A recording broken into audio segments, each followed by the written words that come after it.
Welcome to the second part of my attempt to illustrate the railway history of East London, and in this case it's the 20th century.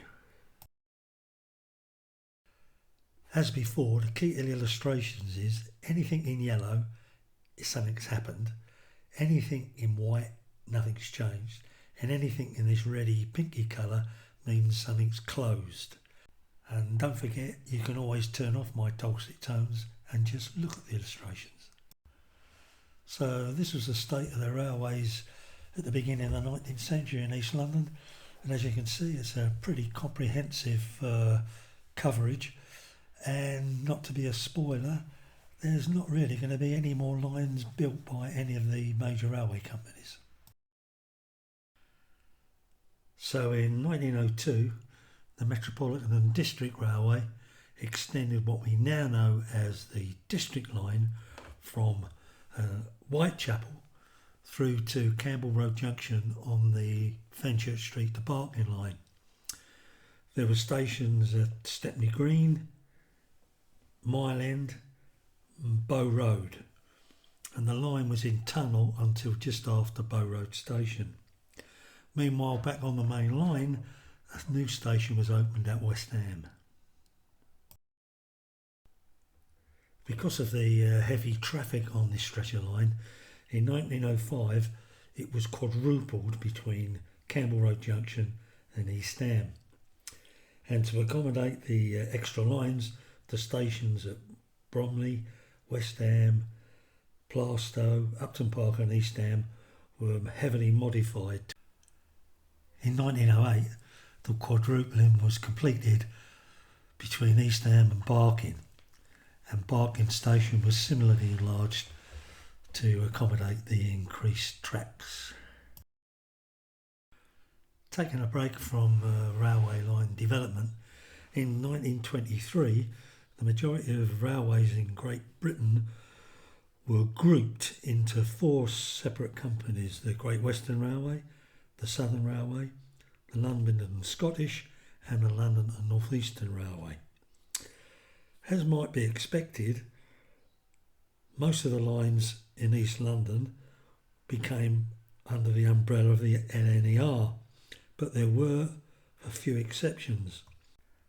The London Tilbury and Southend Railway, the Tottenham and Forest Gate Railway and the North London line, having been taken over by the Midland Railway, were now grouped as part of the London Midland region, whilst the East London Railway, having originated south of the Thames, was now part of the Southern Railway. The Metropolitan and District Railway was not affected by the grouping. Back to reality, and in 1926 the first line closure in East London occurred when the stretch between Millwall Docks and North Greenwich and Cubitt Town was closed. At the same time, all the stations on the line were closed. That was South Dock, Millwall Dock and North Greenwich and Cubitt Town. Meanwhile, on the original London and Blackwall Railway, Limehouse, West India Dock, Millwall Junction, Poplar and Blackwall stations were also closed. On the Fenchurch Street to Barking line, Stepney Station received the suffix East, whilst further along the line, West Ham received the suffix Manor Road. On the District line, St Mary's received the suffix Whitechapel Road. Finally, on the Liverpool Street main line, the stations at Bishopsgate's Low Level and Globe Road and Devonshire Street had both been closed. And so we come to 1940, and the East End and East London took a real battering during the Blitz, no more so than the areas around the Royal Docks. Particularly hard hit was the Galleons branch just to the north of the Royal Albert Dock. Its line was damaged, as along with some of the stations, and it was basically completely closed in 1940. And even though some of the track did still stay in situ for a while, to all intents and purposes, it was closed. Just to the north, the Beckton branch also closed to passenger traffic, and Beckton station was closed, but it still remained open for freight traffic. Away from the docks, on the North London line, Haggerston station was closed. At Stratford, the western curve linking the Woolwich line to the main line was closed, and whilst to the east, Maryland station lost the suffix point. Meanwhile, on the District line, St Mary's Whitechapel Road was closed, and further up the line, at West Ham Manor Road, the London Tilbury and Southend platforms were closed, but the District line platforms remained open. 1946 saw the opening of the delayed extension of the Central line between Liverpool Street and Stratford. There were new stations at Bethnal Green and Mile End, and new platforms at Stratford. Mile End station was unique in that it had two underground lines, the District and the Central, on the same level, sharing platforms, allowing cross-platform interchange. Unfortunately, the opening of the Central line had been preceded by wholesale station closures during the war. In 1944, all the stations on the North London line east of Dalston Junction had been closed, making the line effectively freight only. Old Ford, Bow, South Bromley and Poplar East India Road. Even earlier, in 1941, on the Fenchurch Street to Barking line, Lehman Street, Shadwell and St George's and Burdett Road stations had been closed. On the North Woolwich line, Tidal Basin station was closed. On the Liverpool Street line, Coburn Road station had been closed, and on the North London line, the City Branch Shoreditch station was closed. 1947 saw a further extension of the Central line. The line went immediately underground and only appeared on the surface just to the west of Leighton Station, where it joined the LTS&R tracks on the Ongar branch. From here on, the branch line had been electrified, and the Central line took over the services to Epping. From Epping to Ongar continued to be operated by the LTS&R, and this is why the stretch of track between Leighton and Loughton Junction on the Lee Valley line was retained, so that their stock could be serviced at Stratford Works and Shed. The stations at Leighton and Leytonstone received quite a lot of modification to accommodate the new Central line. On the 1st of January 1948, the railways in Britain were nationalised, and in East London nothing really changed as far as who the lines belonged to.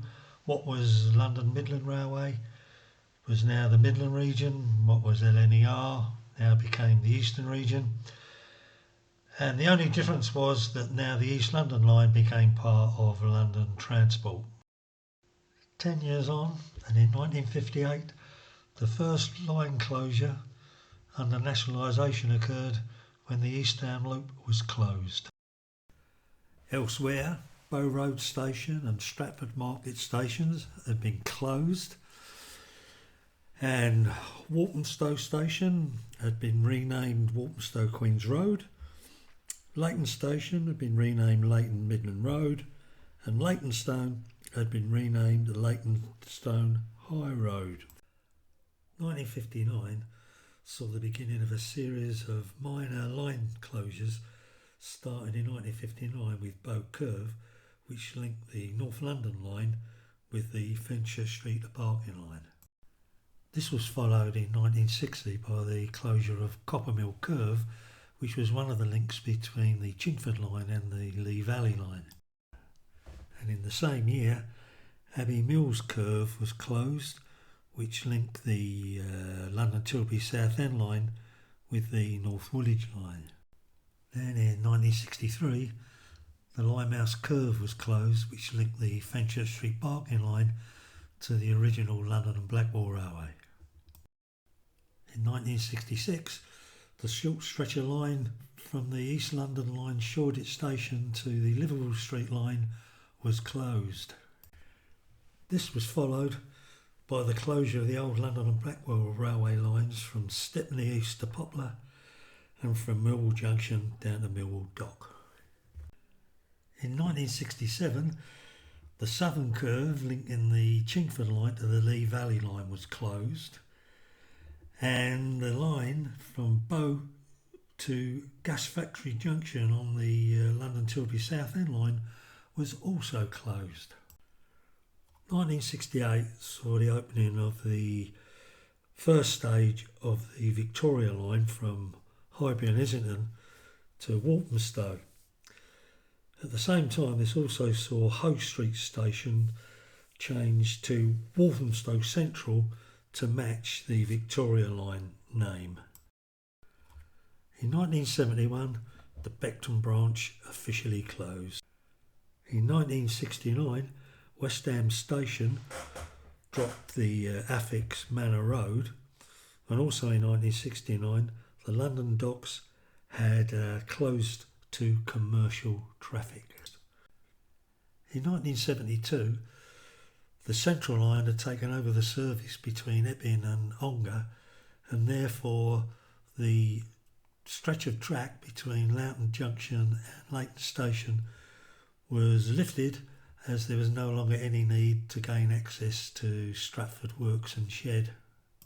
And in 1973, Stratford Eastern Curve connecting the Woolwich line with the Liverpool Street line was closed. In 1981, the ex-North London line was closed between Victoria Park and Poplar. This line closure had been preceded a year earlier when the Royal Docks, the West India Docks and the Millwall Docks were all closed to commercial traffic.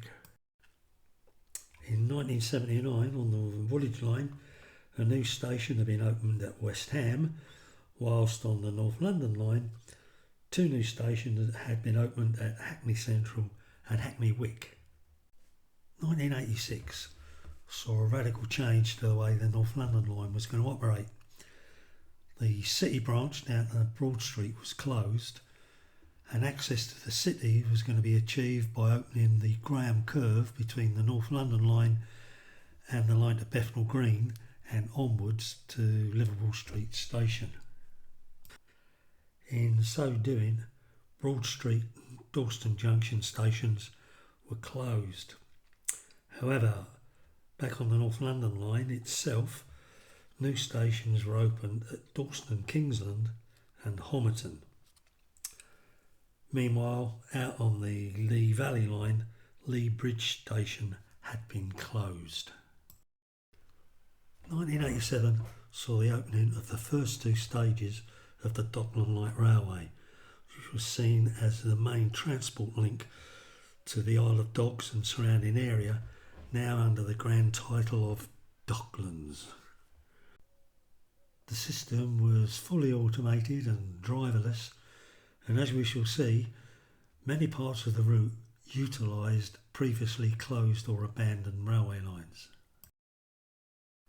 Starting from the west at the new terminal station of Tower Gateway, the line then proceeded along what was the old formation of the London and Blackwall Railway and carried on through a new station at Shadwell, Limehouse, Westbury, and then on new formation to a new station at Poplar. From here, the line took a really sharp left-hand turn to join the formation of the old North London Railway and went northwards through new stations at All Saints, Devons Road and Bow Church. Here, the line took another sharp right-hand turn to run alongside the Liverpool Street line to a new platform at Stratford. Just to the west of Poplar Station was a triangular junction leading to a new line heading south, going through new stations at West India, Canary Wharf and Heron's Quay, before turning sharp left, carrying on through South Quay Station, before turning sharp right and joining the formation of the old London and Blackwell Railway's Millwall Dock line, and going through new stations at Cross Harbour and Mudchute before reaching the terminus at Island Gardens. So, back to what might seem more mundane matters. In 1991, the Silvertown tramway closed finally. There are some confusion over this. I have seen dates of as early as 1986, but I'm sticking with this one. But I'm sure somebody will rectify me, if indeed anybody ever watches this video. So cometh 1999 and the opening of the last new line in East London in this century, or even this millennium. The line in question was the Jubilee line, which opened in stages, the first one being from Bermondsey to West Ham in May, and from West Ham up to Stratford in September. It entered our area in the Isle of Dogs, where there was a new station at Canary Wharf. It then went under the River Thames twice before emerging on the surface at Canning Town. It then proceeded alongside the North Woodage line through new platforms at West Ham before finishing at its terminus at Stratford alongside the low-level platforms. So that's it. That's the state of the railways at the end of the 20th century in East London. Hope you've borne with my presentation, and thanks for watching.